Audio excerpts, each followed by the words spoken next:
Topic है biostats. Biostats का इसमें पेपर पैटर्न, बायोस्टैट्स बायोस्टैट्स का पेपर पैटर्न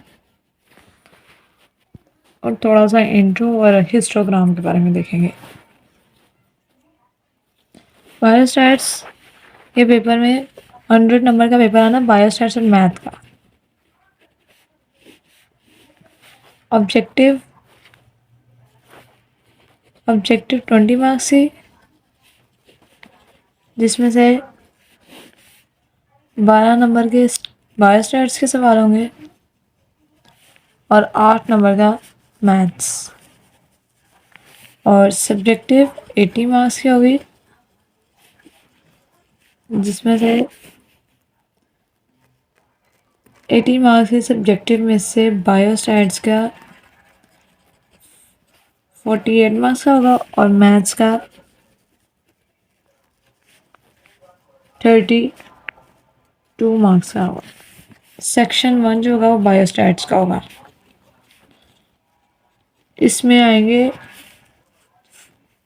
5 क्वेश्चन नंबर 2 से लेके क्वेश्चन नंबर 6 तक, 3, 4, 5 और क्वेश्चन नंबर 6। अब क्वेश्चन नंबर 2, 3, ये बायोस्टैट्स के पोर्शन में जो क्वेश्चन होंगे उनके 2 पार्ट होंगे, ए पार्ट और बी पार्ट। अब डिपेंड करता है ये 6 और 10 के उसमें भी आ सकते हैं या 8 और 8 में भी आ सकते हैं। और सेक्शन 2 जो होगा वो होगा मैथमेटिक्स का। इसमें 3 सवाल होंगे, क्वेश्चन नंबर 7, 8 और 9। इसमें से अटैम्प्ट 3 करने हैं बायोस्टैट्स में से, एनी 3। और हर क्वेश्चन जो होगा 16 मार्क्स होगा, 16 इंटू 3 48 होगा। और यहाँ से एनी 2 अटैम्प्ट करना है, 16 इंटू 2, यहाँ का भी 32 पूरा हो गया। इसके हर सवाल के 3 पार्ट होंगे, ए पार्ट, बी पार्ट और सी पार्ट। 5, 5, 10 और 6 मोस्टली ये रेशो रहेंगे। और सर ने कहा था अगर वही जो बोर्ड का पैटर्न होता है कि अगर क्वेश्चन नंबर 2 अटैम्प्ट कर रहे हैं, अगर 5 अटैम्प्ट कर रहे हैं फर्स्ट, तो उसी का नंबर देना और जिसका जो पार्ट कर रहे हैं, और पूरा सवाल कोशिश करें एक ही जगह पे अटैम्प्ट करेंगे, यानी कि एक पार्ट इधर किया तो दूसरा। और बायोस्टैट्स और मैथ की अलग शीट से मिल सकती हैं, एक ही शीट पे भी हो सकता है, वो डिपेंड करता है अब कैसे मिलता है। स्टैट्स के बारे में सर ने इम्पोर्टेंट बताया था कि डिस्क्रिप्टिव स्टैट्स और इन्फ्रेंशियल, इसमें से एमसीक्यूज़ के बारे में सर ने बताया था कि डिस्क्रिप्टिव इसमें से एमसीक्यूज़ वगैरह आएंगे, ख़ास तौर पे डिस्क्रीट और कंटिन्यूस डाटा में से भी एमसीक्यूज़ आएंगे। अच्छा, ये सारे इंट्रोडक्शन तक ये किया हुआ है। बस एक चीज़ जो मैंने रिवाइज करनी है वो है स्टैट्स की 2 टाइप्स जो हैं, डिस्क्रिप्टिव स्टैट्स और इन्फ्रेंशियल स्टैट्स। इन्फ्रेंशियल स्टैट्स को ही अप्लाइड एनालिटिकल या बायोस्टैट्स कहते हैं।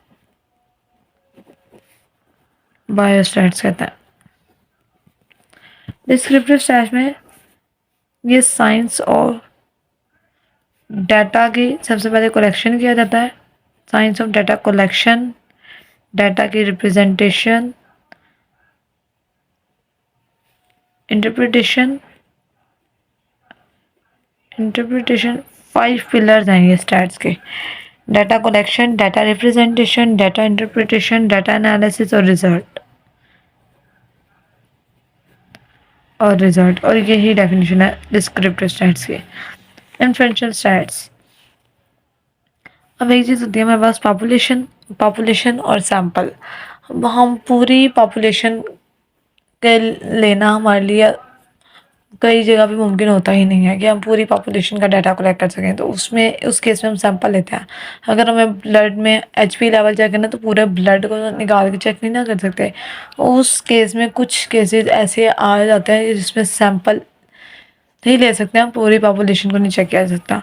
तो तब बायोस्टैट्स या इन्फ्लुएंशियल स्टैट्स, ऐसी न्यूमेरिकल वैल्यू जो ऑब्टेन होती है पॉपुलेशन से, numerical value obtain from population, उसको पैरामीटर कहते हैं।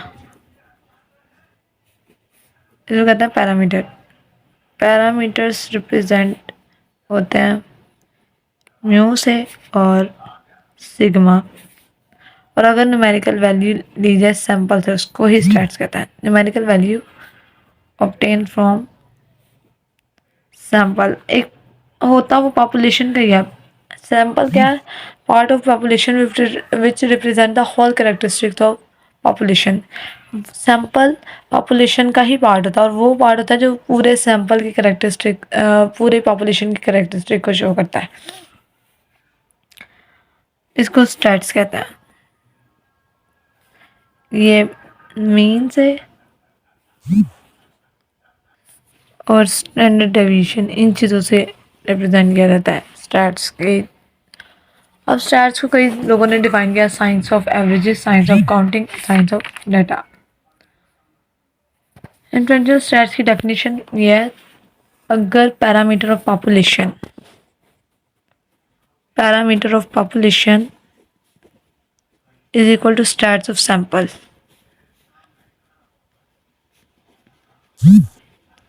तो इसका मतलब है हम कोई एरर नहीं था डाटा जो कलेक्ट किया गया। लेकिन अगर पैरामीटर और स्टैट्स बराबर हैं तो उसमें एरर होता है। ये तो होगी बस बेसिक सा इंट्रो। अब असल में जो करना था वो था फ्रीक्वेंसी डिस्ट्रीब्यूशन। यही सर ने हमें करवाया था, फ्रीक्वेंसी डिस्ट्रीब्यूशन। अगर एक डाटा दिया हो उसकी फ्रीक्वेंसी डिस्ट्रीब्यूशन पूछे तो उसके 5 स्टेप्स होते हैं फ्रीक्वेंसी डिस्ट्रीब्यूशन निकालेंगे। फर्स्ट स्टेप होता है डिटरमाइन द एक्स नोट और एक्स एम। अब ये X naught M, X M maximum value in the data और X naught minimum value.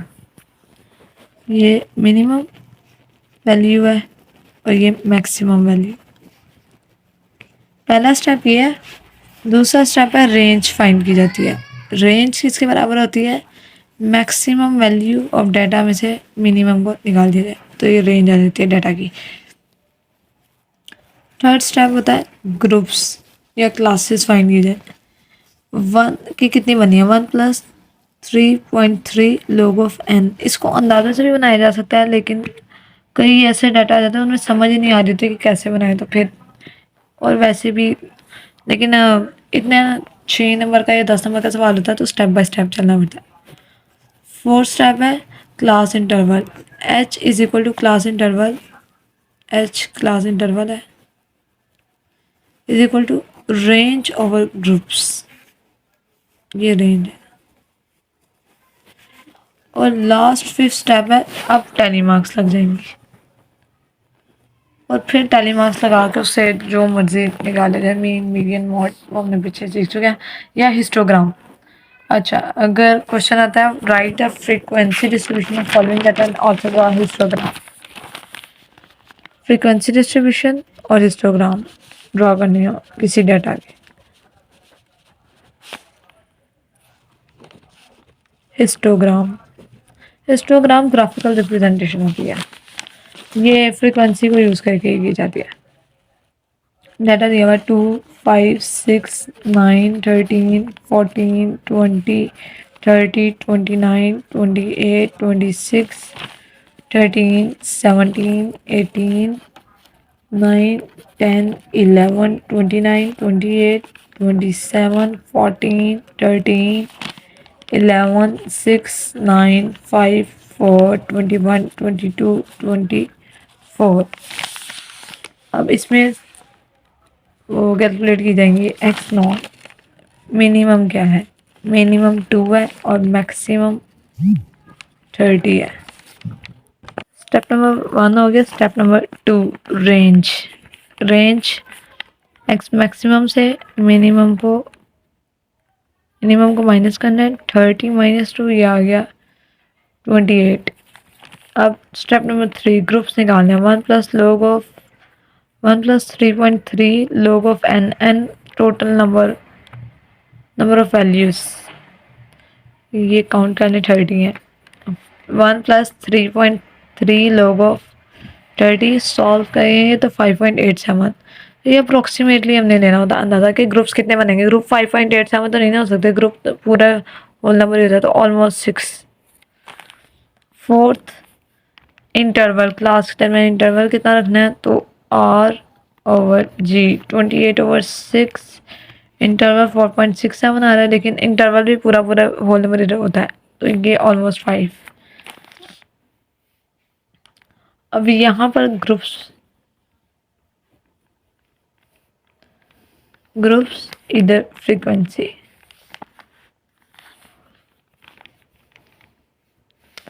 To से ग्रुप शुरू होगा और अगली टर्म क्या होगी वो करना है H-1। H-1 5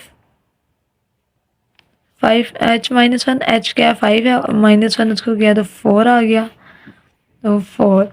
और इस 4 में इसको, ये जो पहली बाउंड्री इसको ऐड करना है, तो 6, मतलब अगली टर्मिनोलॉजी 6 होगी। अगला 6 से 11, 5 का डिफरेंस आ रहा है तो रखते हैं ऐसे ही। 11 से 16, 16 से 21, 21 से 26, 26 से 31, 31 तक तो है नहीं मेरे पास, 30 तक है, लेकिन 31 भी में आ जाएगा, सीक्वेंस नहीं तोड़ना। अब यहाँ पर 6 दोनों जगह आ रहा है, 6 हम नीचे वाले में काउंट करेंगे। अच्छा, क्लास बाउंड्रीज और क्लास इन लिमिट। अगर upper value of first group और lower value of second group बराबर हो तो उसको क्लास बाउंड्री कहते हैं, और अगर ना बराबर हो तो उसको क्लास लिमिट कहते हैं। ये बराबर है तो ये क्लास बाउंड्रीज है। अब फ्रीक्वेंसीज लगाते हैं। 2 यहाँ आ रहा है, एक टैली मार्क लग गई। 5 यहाँ आ रहा है, एक टैली मार्क लग गई। 6 हमने कहा था नीचे काउंट करने, एक टैली मार्क लग गई। 9 यहाँ पे आ रहा है, एक टैली मार्क लग गई। 13 कहाँ आ रहा है, इधर आ रहा है। 14 इधर ही आ रहा है। 20 यहाँ पर आएगा। 20 30 लास्ट ग्रुप में। 29 ये भी यहीं पर। 28 ये भी यहीं पर। 26 हमने यहीं कंसीडर करना है, ये 4 हो गए हैं। 13 यहाँ पर। 17 इधर। 18 वो भी इधर। 9 10 आ गया। 11 नीचे कंसीडर होगा। 29 ये 5 हो गए। 28 ये हो गया। 27 यहीं पर आएगी लाइन। 14 ये हो गया पूरा। 13 11 6 इधर कंसिडर नहीं, ये हो गया। 6 के बाद 9 है और फिर 5 साथ ही 4 लिखा हुआ है।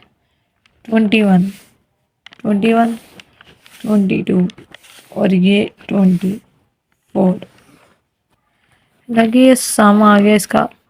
4 6 5 6 7 3 5 6, ये भी 7 आ गया।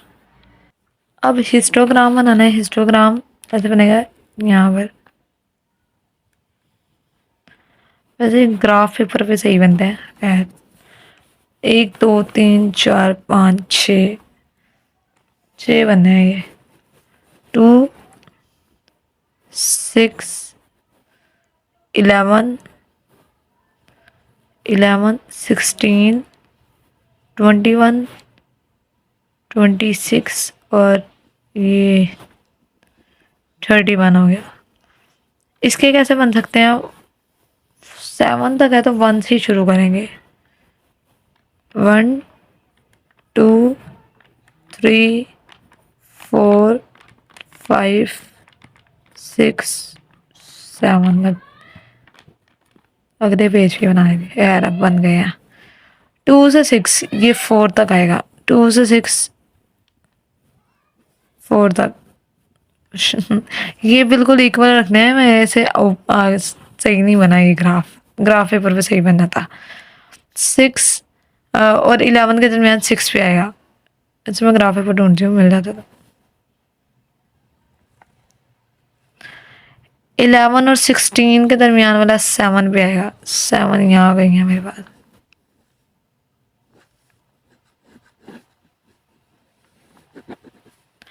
और 3 पे आएगा, ये 3 पे आएगा अगला। नेक्स्ट ये रहा 3, इसे नेक्स्ट पे 3 पे ही है, इसे नेक्स्ट फिर 7 पे है।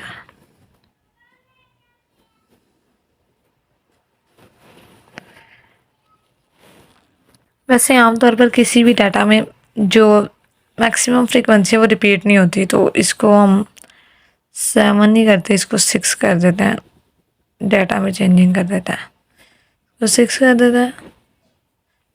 यहाँ कहीं ये लास्ट वाली वैल्यू यहाँ 6 कर देता है, तो 26 से 31 के दरमियान मुझे कोई वैल्यू चेंज करनी पड़ेगी। 26 से 31 के दरमियान 27 को चेंज कर देते हैं यहाँ पर, और इसको ये 21 से 26 के दरमियान कोई वैल्यू लिख देता है, इसको 24 कर देते हैं। बस ठीक है, ये हो गया, ये 4 हो गया, ये 6 हो गया।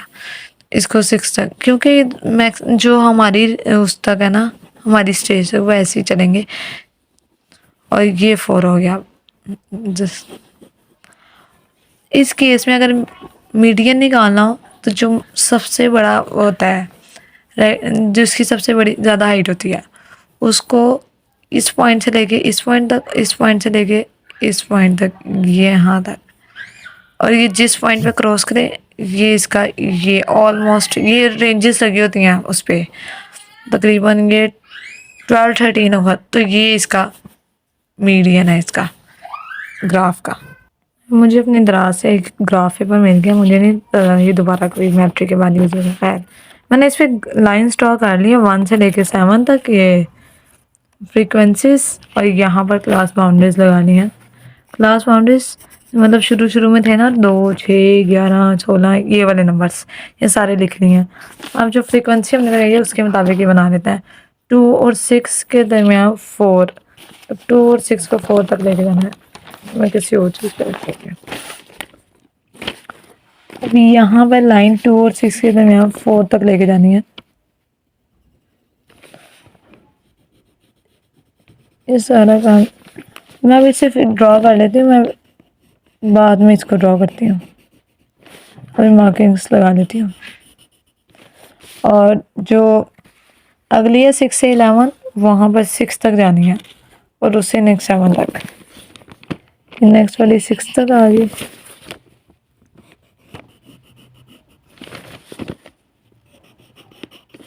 इससे नेक्स्ट हुई 7 तक,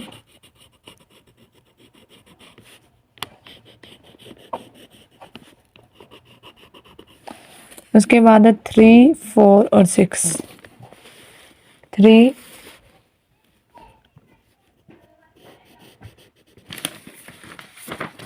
3 तक हो गई, फिर नेक्स्ट है 4 तक, उससे नेक्स्ट है 6 तक।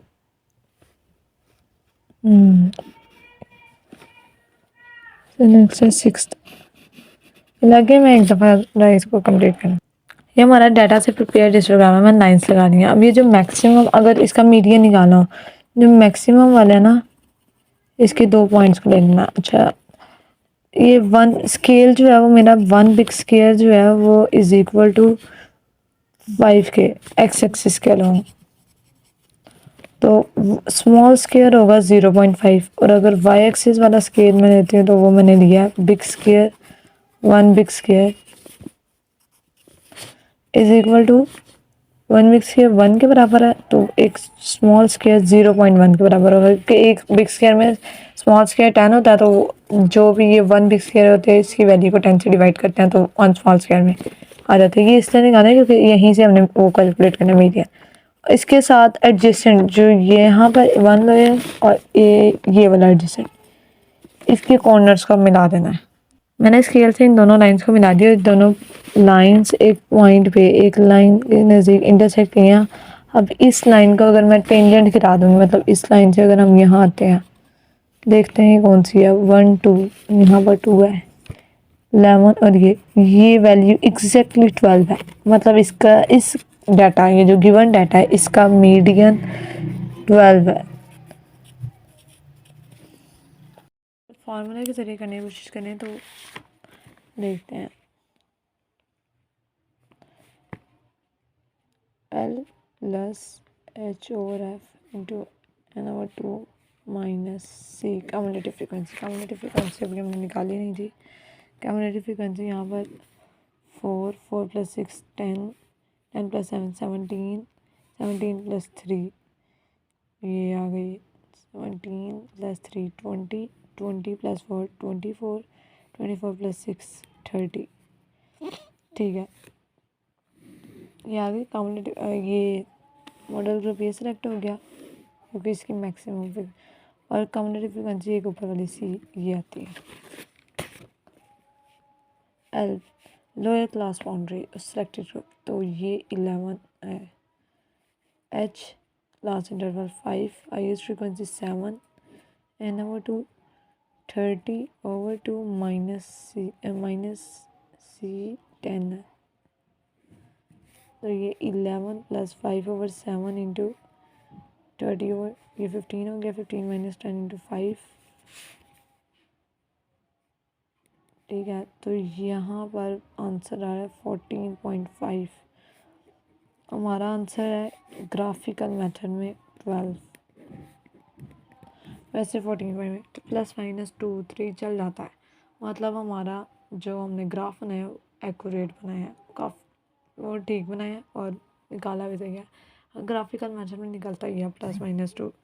अगर बिल्कुल एग्जैक्ट आ जाए तो बहुत अच्छी बात है, ना आए भी आए तो चल जाता है।